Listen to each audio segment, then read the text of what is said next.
Ito pong kaso ni Dominic Sitin, meron po kaming tinanggap na report na hawak ngayon ng Malaysian Royal Police itong ang pangunahing suspect, itong mastermind sa krimen, si Alan Dennis Sitin. Ma'am, can you please elaborate po please?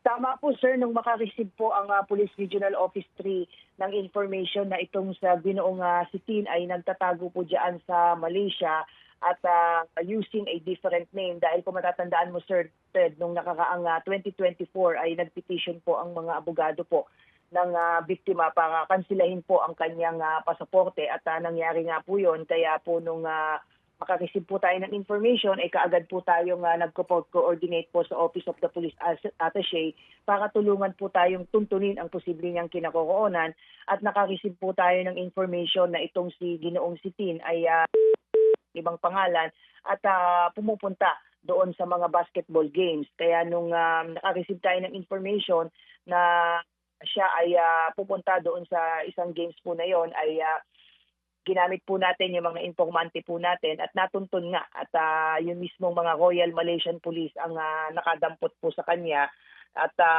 yun po sa ngayon po ay nasa custody pa rin po siya ng Royal Malaysian Police at dadaan po siya sa proseso dahil nag-violate po siya ng immigration laws po ng Malaysia.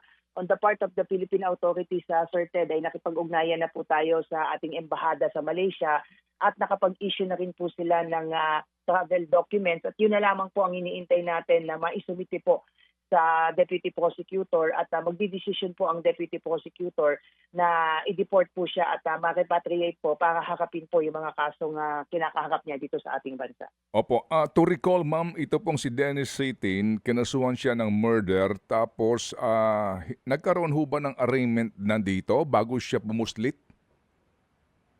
Wala pong hindi po nagkaroon ng arraignment po lumabas yung warrant of arrest ay umalis na po siya dito sa ating bansa at bagamat minonitor natin siya habang siya ay nandito sa bansa. Pati na po yung isang suspect ay nagtago na rin po at luckily po ay nakahanap po tayo ng paraan para po sila ay matunton. So kapag ka na-repatriate na po natin sila, si Dennis Sitin ay dadalhin po natin siya sa korte, particularly sa RTC Branch 7 po ng Manila para humarap po sa kaso. Opo, ito pong si Dennis Sitin, may reports po na maliban sa kanyang pagbabago ng pangalan doon sa Malaysia, nagpabago rin po ito ng itsura?